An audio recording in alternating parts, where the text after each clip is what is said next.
नमस्कार, आप देख रहे हैं NBC 24 न्यूज में हूं आपके साथ सनी कुमार। पथ निर्माण मंत्री नितिन नवीन के कार्यकाल 1 साल पूरा होने के उपलक्ष्य में उन्होंने एक कार्यक्रम बुलाया, जिस कार्यक्रम में उन्होंने 1 साल में क्या कुछ कार्य हुआ, कौन कौन से पुलों का निर्माण हुआ, कौन कौन से सड़कों का निर्माण हुआ और आगे की क्या कुछ योजनाएं, तमाम चीज़ों को लेकर पत्रकारों से बातचीत के दौरान क्या कुछ बताया, 1 साल की क्या कुछ उपलब्धि रही पथ निर्माण विभाग की 2020 विधानसभा चुनाव के बाद नई सरकार बनने के बाद क्या कुछ बता रहे हैं मंत्री नितिन नवीन। आइए आपको हम वो सुनाते हैं। प्रधानमंत्री नरेंद्र मोदी जी, माननीय मुख्यमंत्री जी के मार्गदर्शन, मॉनिटरिंग और नितिन गडकरी जी का जो सहयोग बिहार को लगातार मिला है, उसका लाभ हुआ है कि पिछले 1 वर्षों में हम लोगों ने डबल इंजन की सरकार का लाभ लेते हुए बिहार में जहां अपनी योजनाओं से हम लोगों ने काम को गति दी है, वहीं हम केंद्र का भी भरपूर सहयोग लेकर आज बिहार में सड़कों के क्षेत्र में लगातार निरंतर आगे बढ़ रहे हैं। और जहां 513 किलोमीटर के नए NH का डिक्लेरेशन हुआ, वहीं हम लोगों ने नबार्ड से भी करीब 700 करोड़ के ऋण लेकर सड़कों के क्षेत्र में काम किया है। तो मेरा मानना है कि आने वाले वर्षों में बिहार के हर गांव से 40 किलोमीटर की दूरी पर कोई ना कोई 4 लेन गुजरे, इस सोच के साथ हम लोग काम कर रहे हैं। और बिहार में हम लोग बहुत जल्द road master plan, bridge maintenance policy और ड्रोन पॉलिसी के साथ जहां मॉनिटरिंग, गुणवत्ता और स्पीड ऑफ वर्क तीनों चीज़ के साथ काम करेंगे। 40 किलोमीटर का रोड और लगभग वही रेशियो पुल का भी कुछ है मंत्री जी। देखिए, अभी तो गांव जितने नदियां हैं, आप गंगा नदी पर देखेंगे कि कम से कम हर 40 किलोमीटर पर कोई ना कोई ब्रिज गुजर रहा है। करीब 17 ब्रिजेज गंगा पर बन चुके हैं, तो ऐसे बन रहे हैं या बनने की प्रक्रिया में। तो निश्चित रूप से वो 40 किलोमीटर का जो कॉन्सेप्ट है वो ब्रिज पे भी है, और बड़े नदियों और भी जो गंगा के अतिरिक्त जो बिहार में नदियां हैं उन पर भी हम इस प्रकार का काम करेंगे।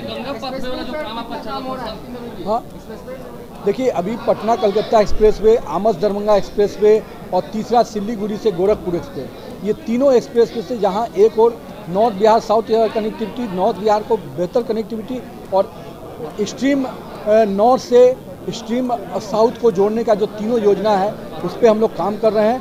और मुझे उम्मीद है कि पटना कलकत्ता, आमस दरभंगा और पूर्वांचल का जो जुड़ने का योजना हम लोगों ने लिया है, इन सभी योजनाओं का लाभ बिहार के सड़क पटना शहर को क्या क्या दे रहे हैं? गंगा पाथवे के साथ पटना शहर को आप क्या क्या दे रहे हैं? देखिए, पटना शहर के लिए जो सबसे पहले है कि मंदिर नाला को हम JP गंगा पथ से जोड़ने जा रहे हैं।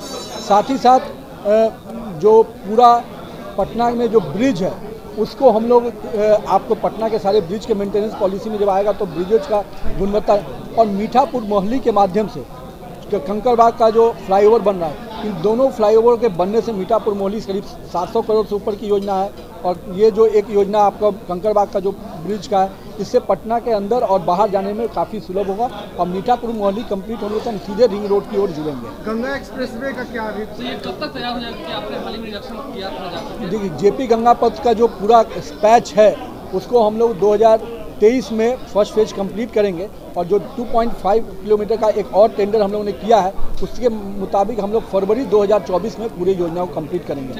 मीठापुर मोहल्ली हम लोग का पूरा प्रयास है कि अभी हम लोग शुरू किए हैं, उस योजना को करीब 2.5 साल लगेंगे पूरा होने। मंत्री जी, नितिन गडकरी ने एक ट्वीट कर अभी जानकारी दी है बिहार में एक नए एक्सप्रेस में। देखिए, वो आमस दरभंगा का जो हम लोगों ने स्ट्रेच बताया था, उसी के तहत उसका जो एक और स्ट्रेच है जहानाबाद शिवपुरम पूरा की तरफ तक का, वहाँ के उन्होंने उसकी जानकारी अभी दी है कि उसको भी हम लोगों ने स्वीकृति दे दी।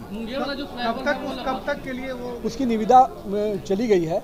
और हम लोग दोनों जो ये नॉर्थ साउथ बिहार का दोनों पैच का स्वीकृति हो गया, अब नॉर्थ बिहार का 2 है जो निविदा के स्तर लगता है भारतमाला के तहत जो परियोजनाएं चलो, तो बिहार में एक बड़ा हिस्सा बिहार को उसका विशेष लाभ मिल रहा है। और आने वाले दिनों में जब मैंने कहा कि रिंग रोड में भी भारतमाला का लाभ मिल रहा है, और आने वाले जो कुछ स्कीम्स है भारतमाला में महत्वपूर्ण स्कीम, उसको भी लाभ बिहार को बहुत। अशोक राजपथ में जो डबल डेकर आप लोग बना रहे थे, उसका कब से शुरू हो रहा है, कब तक? देखिए, उसके PMCH का जब JP गंगा पथ को हम लोग पूरी तरह से जोड़ देंगे, तब उसके काम में गति लाएंगे। क्योंकि वो अशोक राजपथ एक ऐसा जगह है जहाँ पर ट्रैफिक को हम रोकते हैं तो काफ़ी कुछ PMCH से निर्भर, इसलिए हम लोग चाह रहे हैं कि PMCH को JP गंगा से जब जोड़ देंगे तब इस अलाइनमेंट को स्पीड करेंगे। ठीक है। तो आपने सुना, मंत्री नितिन नवीन ने साफ तौर पे बताया कि 1 साल में जो कुछ भी कार्य हुआ उसको लेके पूरी बात बताई। साथ ही साथ आपको बता दें कि और भी कई ऐसे परियोजनाएं जिसको लेकर तैयारियां चल रही है और आने वाले वक्त में उससे भी पूरा कर लिया जाएगा। बहरहाल आप बने रहे हमारे ऐसी खबरों के लिए हमारे साथ और देखते रहे NBC 24 न्यूज़।